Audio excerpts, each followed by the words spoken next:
سے زیادہ کیا کرو گے کہ تم مجھے جیل میں بند کر دو گے؟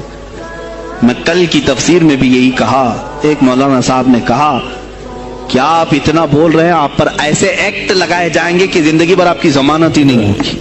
صحیح بات ہے۔ آپ پر ایسے قانون لگائے جائیں گے کہ آپ کی زندگی بھر ضمانت ہی نہیں ہوگی۔ میرا دل یہ کہتا ہے اے لوگوں، اس طرح جی کر فائدہ بھی کیا؟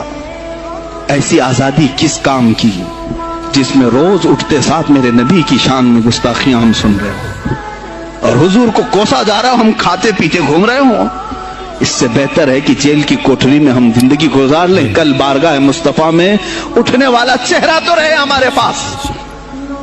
اگر اللہ کے نبی صلی اللہ تعالی علیہ وسلم نے سوال کر لیا پکڑ کر کے کہ تیرے زندگی میں، تیری جوانی میں مجھ پر تو لوگ رنگیلا رسول کہہ رہے تھے، تو کیا کہہ رہا تھا؟ تو کیا کہہ رہا تھا اس زمانے؟ تم کیا کہو گے؟ اے اللہ کے نبی، میں مزدور تھا، میں کچھ نہیں کر سکتا تھا، میں غریب تھا، کام کاج کرتا تھا، میں کچھ نہیں کر سکتا تھا۔ یاد رکھو اس وقت میرے آقا تمہارے سامنے بلال حبشی کو لا کر کھڑا کر دیں گے۔ یہ کیا تھا بلال؟ یہ تو غلام تھا، اس کی پیٹھ پر سل رکھ کر کے پیٹھ گلا دی جاتی، تب بھی اپنی زبان پر میرا نام لینا نہیں چھوڑتا تھا۔ تم کون سی مزدوری کی شکایت لے جاؤ گے؟ بہانہ کرو گے اللہ کی بارگاہ، رسول کی بارگاہ میں بہانہ کرو۔ دیکھا جو سلمان اظہری صاحب نے کہا تھا وہ سچ ہو گیا۔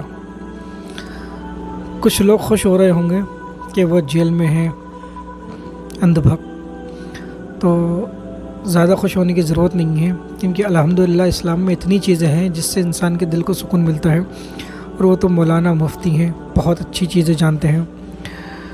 جیل تو یوسف علیہ السلام اللہ کے نبی کو بھی ہوئی تھی، انہوں نے اس قید خانے کو اپنی رہائی بنا لیا تھا اور اللہ سے دعا کر کے مانگا تھا۔ وہ مسلمان کے لیے، ایمان والے کے لیے وہ بھی سنت ہے۔ مفتی صاحب نے ایسا کیوں کہا تھا؟ کیونکہ مفتی صاحب جانتے تھے ان کی سرکار ہے، کسی جج کو اٹھا کے تبادلہ کر دیتے ہیں۔ مفتی صاحب نے صحیح کہا تھا، کیونکہ ان کو پتہ تھا آنے والا وقت کیا ہے۔ خیر وہ تو اپنا وقت گزار رہے ہیں اور ان کے لیے الحمدللہ ہم دعا کرتے ہیں، باقی اللہ بہتر کرنے والا ہے۔ اور جہاں تک کہ رہی علماؤں کو تم جیل میں ڈالوں گے یا کہیں پہ بھی ڈالوں گے، بھائی ایمان والے ان چیزوں سے نہیں ڈرتے ہیں۔ جیل میں ڈالو، قتل کرو، شہادت کی جو ہے جام پینے کے لیے ہر وقت تیار رہتے ہیں۔ الحمدللہ ایمان ہے ہی ایسی چیز، ایک اللہ کو ماننے والے، جس کا کلمہ پوری دنیا پڑھتی ہے اللہ کے رسول کا، وہ ہے میرا رب طاقتور، جس نے پوری دنیا میں اپنے حبیب کا کلمہ پڑھوا دیا، وہ ہے اللہ سبحانہ و تعالیٰ جس کی شان بے نیاز ہے۔ وہ ہے میرا رب جو کسی کو بھوکا نہیں سلاتا، آزمائش سب کے ساتھ رہتی ہے، تو اللہ کی شان بے نیاز ہے اللہ سبحانہ و تعالیٰ کی۔ اللہ سے پیار کرنے والے کبھی ان چیزوں سے نہیں ڈرتے۔ اللہ تعالیٰ نے فرعون کو غرق کر دیا، بچہ بچہ اس نے ختم کرا دیا تھا جہاں پیدا ہوتا تھا، لیکن لاسٹ ٹائم پہ وہ بھی کہنے لگا جو موسیٰ کا رب ہے وہی میرا رب ہے، تو رب نے کہا بس اب کوئی توبہ قبول نہیں ہوگی۔ تو الحمدللہ بس سلمان اظہری صاحب کے لیے دعا کرتے رہیے۔ آپ کی کیا رائے ہے سلمان اظہری صاحب کے لیے؟